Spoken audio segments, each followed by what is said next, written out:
On her mother's wedding day, little Alice, only 5 years old, made a chilling prediction. She said her mother would die that very day. At first, everyone thought it was just a product of childish imagination, until something terrible happened. The mirror reflected Helena's image perfectly. Her white dress flowed like a veil of pure silk, while her eyes carried the weight of someone who had survived pain and now dared to be happy again. Around her, relatives and staff moved with enthusiasm, adjusting details and offering compliments that barely registered in her ears. There was something in the air, a subtle anxiety, not merely the natural nervousness of a wedding day. The mansion's hall pulsed with festive energy, and guests began filling the outer gardens. But inside the dressing room, Helena's breath oscillated between hope and hesitation. She deeply felt the absence of her late husband at that moment, but she clung to the image of Arthur, her future husband, as a symbol of a new beginning. Alice, her 5-year-old daughter, ran to her with a gentle smile, and for a moment, Helena forgot the discomfort tightening her chest. She embraced her daughter affectionately and stroked her hair. It was for her that everything made sense, to build a new life with a new family and leave the shadows of the past behind. While everyone was busy with the final preparations, Alice silently slipped away from adult supervision. Her small feet touched the cold floor of the corridor that led to the back of the mansion, guided by innocent curiosity and a strange sense of unease. The girl stopped in front of a slightly open door where male voices whispered seriously. Her breath caught as she heard one of the men say that everything had to look like an accident, clean and without traces. The other voice confirmed that, after the ceremony, would be the right time, as no one would suspect. Alice didn't fully understand, but her child's heart tightened with a chilling sense of danger. She backed away slowly, eyes wide and lips trembling. The light pink dress she wore now felt heavier on her small shoulders. She knew she had overheard something she shouldn't have, and she wanted to run to her mother as fast as possible.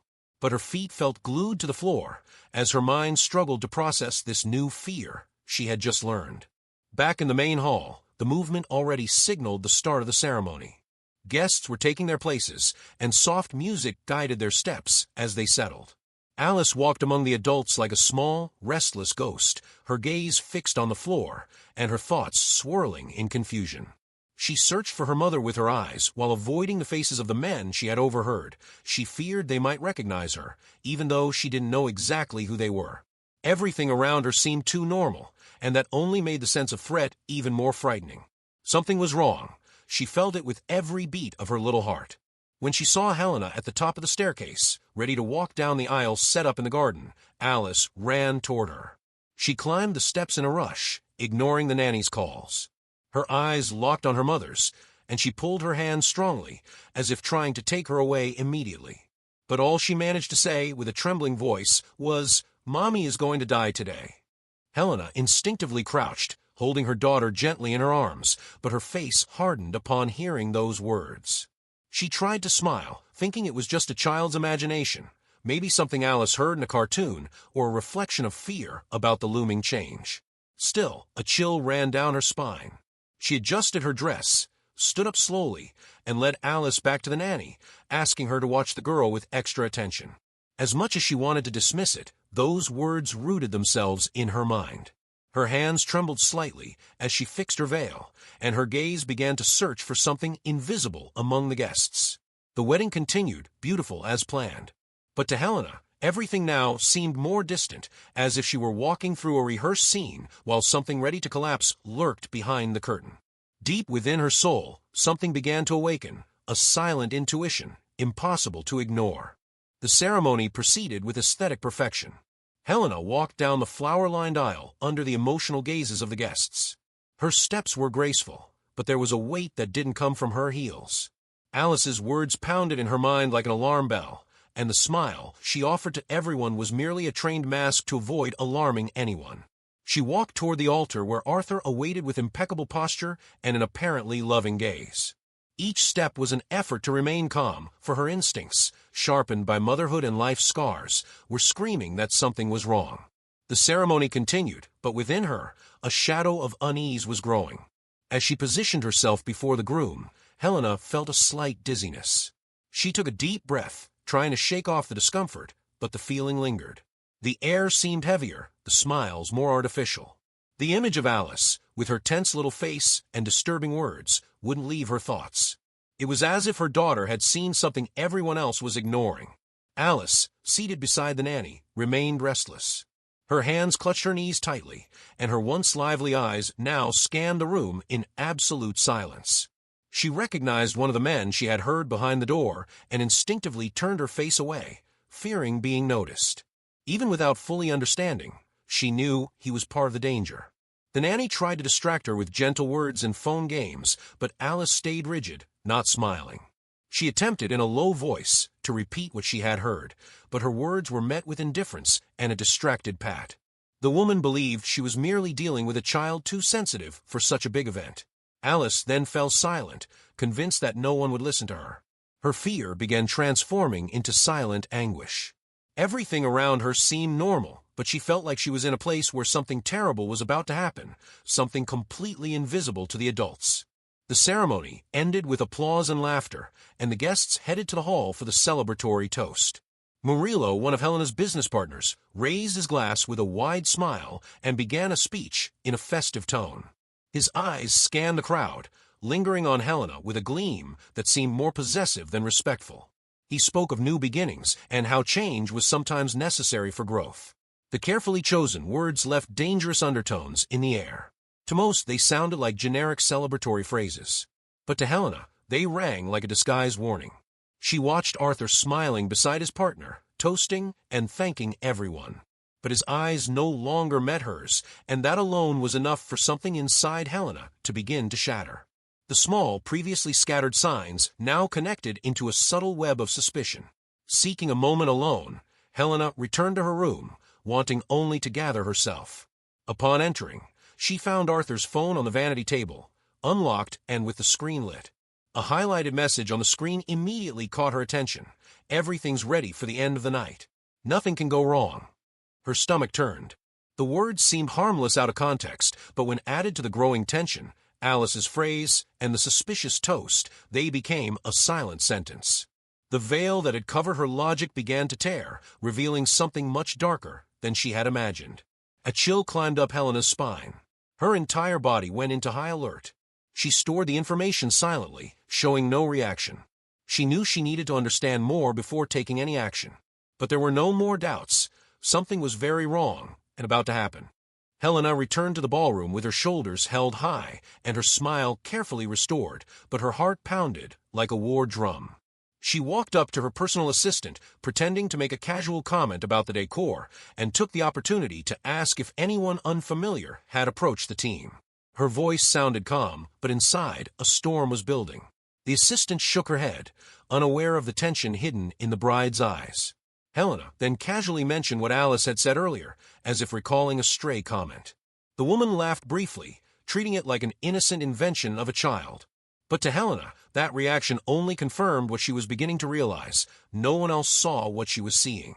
As she walked away, Helena understood she was carrying the weight of suspicion alone. The event's security seemed normal, the guests were distracted by the celebration, and Arthur continued greeting everyone with impeccable charm. But she knew the threat wasn't visible. It hid behind smiles and carefully measured words. As she watched the guests, Helena was approached by a young, nervous waiter who handed her a glass and hesitated before walking away. Something in his behavior made her discreetly call him back. Moving away from the crowd, she asked if something was wrong. Embarrassed, the young man explained he had seen Arthur and Murillo arguing behind the kitchen moments earlier. He didn't hear everything, but the tone had been aggressive, and the word urgent had been repeated. Helena felt the blood drain from her face, but masked it with a faint smile, thanking him as if it were of no importance. Back in the hall, the music and lights seemed to clash brutally with what was happening in her mind. Every detail began to turn into a clue, every gesture a possible sign. And in that sea of smiling faces, she felt like a castaway trying to survive before the final storm hit. Suddenly, the nanny ran to Helena, eyes wide with alarm. Alice had disappeared. The bride's legs nearly gave out, but she remained composed. She discreetly gathered 2 security guards and began a quiet search without alarming the guests. Every passing second heightened her desperation. She climbed stairs, searched hallways, checked bathrooms and bedrooms, calling for her daughter with a tightening heart. The images of everything she had heard and discovered mixed with the growing fear that something might have already happened. The mansion, once a stage for joy, now felt like a dark and treacherous labyrinth. After what felt like an eternity, Helena found Alice hiding behind an armchair in the second-floor study. The little girl was curled up, hugging her knees, her face covered in silent tears. When her mother approached, she looked up with frightened eyes and murmured something that took Helena's breath away. Trembling, Alice forced the words out, "They're going to do to you what they did to Daddy." Helena felt the ground vanish beneath her feet. The words struck her mind like lightning on a dry night, illuminating old memories and long-suppressed suspicions. Her husband had died suddenly, and everyone had accepted the official cause without question. She pulled her daughter into her arms, trying to convey calm as her entire body trembled. The girl's whisper transcended time, reopening wounds that had never healed. The pieces began to fall into place with terrifying precision. What had once been a vague fear now became a concrete, horrifying hypothesis. Helena hugged Alice tightly and covered her with her own veil, shielding her as if trying to hide them both from a looming danger. The image of her dead husband, the overheard conversations, the messages on the phone, the ambiguous toast, everything pointed to one terrible truth: she wasn't just being betrayed. They were trying to kill her. Helena paced in one of the upper rooms, with Alice asleep in her arms, wrapped in an improvised blanket. The silence of the night felt heavier now, and the past she had buried with her husband began to stir in her memory. She remembered the day of his death, a sudden heart attack, no previous symptoms, no medical history to justify it. At the time, everyone had accepted the diagnosis without question. The grief was too heavy, and she needed to be strong for Alice. But now, with each new clue, the feeling grew that everything had been meticulously planned. Helena began to re-examine every detail of that day, reliving gestures, words, expressions that once seemed trivial. She was overwhelmed with unbearable guilt, as if she had failed her husband by not realizing what had truly happened. And more than that, now the same plot seemed about to repeat itself, with her in the victim's place. It was too late to save him, but maybe there was still time to prevent another tragic ending. Driven by impulse, Helena went down to the garden where Arthur was chatting with guests. She approached him firmly and discreetly pulled him aside under the pretense of a private moment. Her eyes were calm, but inside she was brimming with questions and fear. She watched him as if trying to peel away every layer of his mask. Arthur, caught off guard, tried to remain composed. He spoke about how happy he was about the wedding, about the future, and about Alice, trying to sound sincere. But Helena observed every micro-expression, every glance away, every prolonged pause. The more he spoke, the more she sensed he was hiding something, something deadly. With a slight nod, she walked away, showing no emotion. Inside, however, her conviction burned like a fire. Arthur wasn't just a man who wanted to marry her. He was part of a dangerous game, and she was being hunted for trusting too much. It was time to stop pretending everything was fine. Returning to the upper floor, Helena found the door to Alice's room locked from inside. She knocked urgently, calling for her daughter, but only heard a muffled sob from the other side. Her heart sank, and for a moment, she feared the worst. She rushed to the adjacent room to get the spare key and quickly unlocked the door. Alice was huddled in a corner, eyes red, and breathing fast. She trembled with fear, clutching a toy to her chest like a shield. When her mother approached, she didn't jump into her arms as usual. She only looked at her, as if bracing for the pain she sensed would soon become real.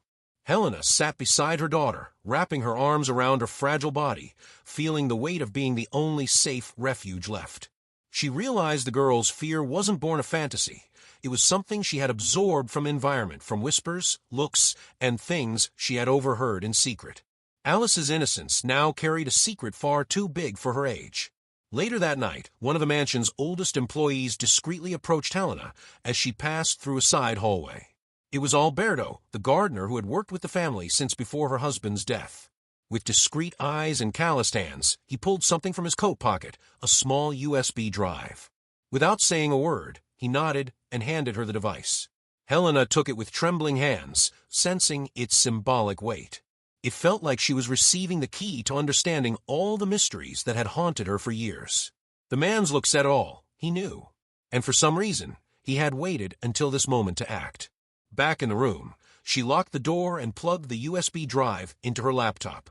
A single audio file opened, and as she hit play, a recording began. The voices were unmistakable. Murillo and Arthur discussing the need to eliminate Helena, just as they had done with her husband. The confirmation of the truth hit her like lightning, painful, illuminating, and final. Helena listened to the recording until the end, her hands trembling and her heart racing. Each phrase was a puzzle piece finally falling into place. Arthur detailing how the accident would happen after the party ended, and Murillo assuring that the company papers were ready for signing once the tragedy was confirmed. The coldness of their words hurt the most. She felt nauseated, as if everything around her were spinning, as if the floor was disappearing beneath her feet. For a moment, the impulse to scream and run took hold of her, but she restrained herself. She realized that any misstep could be fatal.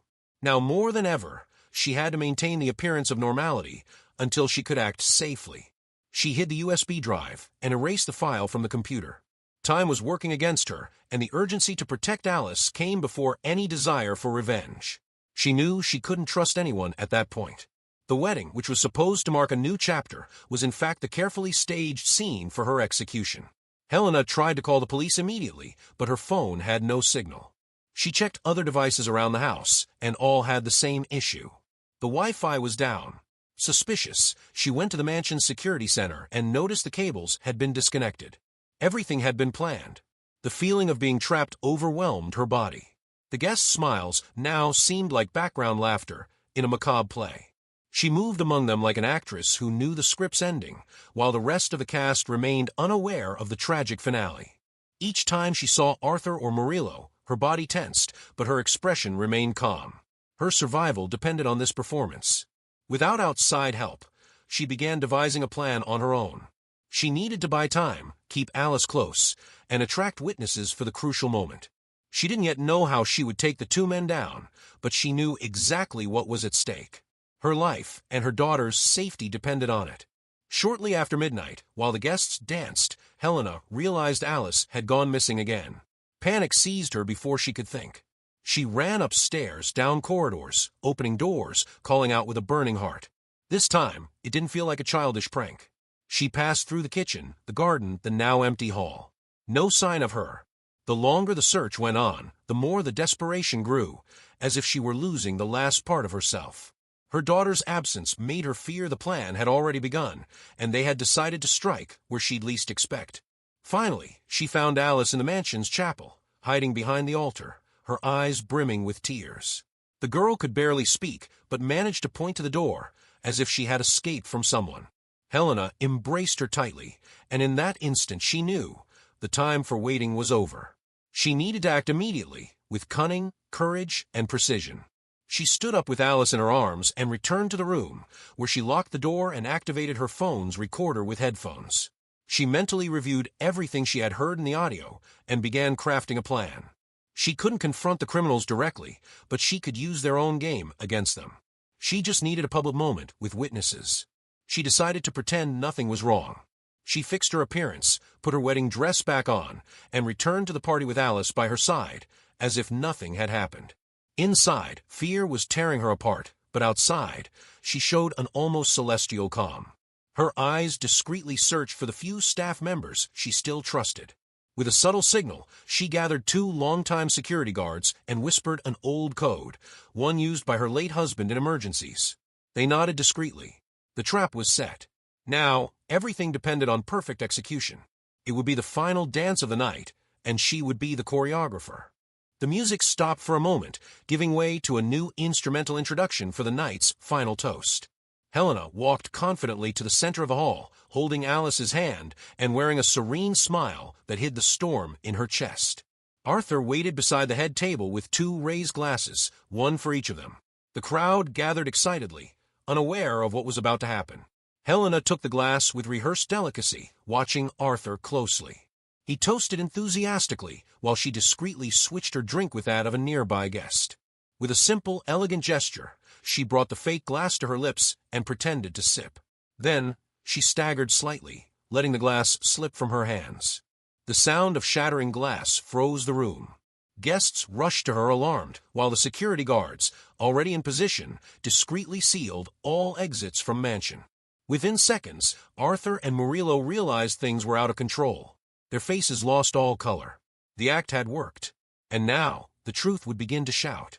With the crowd surrounding Helena, one of the security guards activated the central microphone. A sharp sound echoed through the hall, drawing everyone's attention. Helena rose slowly, looked at her daughter, and then faced the guests. The guard's voice announced that something important was about to be revealed, asking for complete silence. Murillo tried to slip away, but it was already too late. The audio recording began to play, echoing throughout the venue. Arthur and Murillo's voices filled the room, detailing the murder plot, mentioning dates, methods, and even the company as the motive. Each word drew gasps of horror, muffled screams, and wide eyes from the audience. It was impossible to deny what everyone was hearing. Arthur froze, and Murillo tried to flee toward the back, but was intercepted by two guards. The crowd, once joyful and festive, now watched them with outrage and disgust. Helena, beside her daughter, felt her legs weaken, but her heart beat with newfound strength. The truth was finally free. Sirens approached the mansion as the guests' cries turned into murmurs of indignation. Police entered through the main gates quickly, guided by one of the loyal staff. Within minutes, Arthur and Murillo were handcuffed, surrounded by phone cameras and accusing eyes. Neither of them attempted to deny it. Helena handed the USB drive to the chief officer, who had already been warned by the security team in advance. The officers confirmed the evidence, took statements, and removed the criminals from the hall. The crowd parted in silence, as if paying respect to something sacred. Justice finally had a name, a face, and proof. Alice, still clutching the hem of her mother's dress, watched everything unfold with a mix of fear and relief. The danger she had sensed had been exposed to the world, and her voice, no matter how childish and dismissed, had been the spark of truth. Helena knelt, hugged her daughter tightly, and for the first time in days, breathed peacefully. The sun was beginning to rise as the last guests left the mansion, still shaken by the night's events. The celebration had turned into a battlefield where true love had triumphed over deceit. In the quiet garden, Helena sat on a stone bench with Alice, watching the flowers dance in the morning breeze. The pain was still there, but now it shared space with a sense of victory. Helena knew she had much to face, rebuilding the company, healing from the trauma, protecting her daughter. But there was one thing no one could take from her, the strength of having survived, of unmasking the truth, of saving herself and her child. Alice rested her head on her mother's shoulder and murmured words only the two of them could understand. Without needing a reply, Helena embraced her and looked up at the brightening sky. The night had been long, but the day was finally dawning, a new, just, and truthful day. And with it, the certainty that love and courage were still the most powerful weapons in the world. Let me know in the comments what rating you'd give this story from 0 to 10, and I'll see you in the video that's now on screen.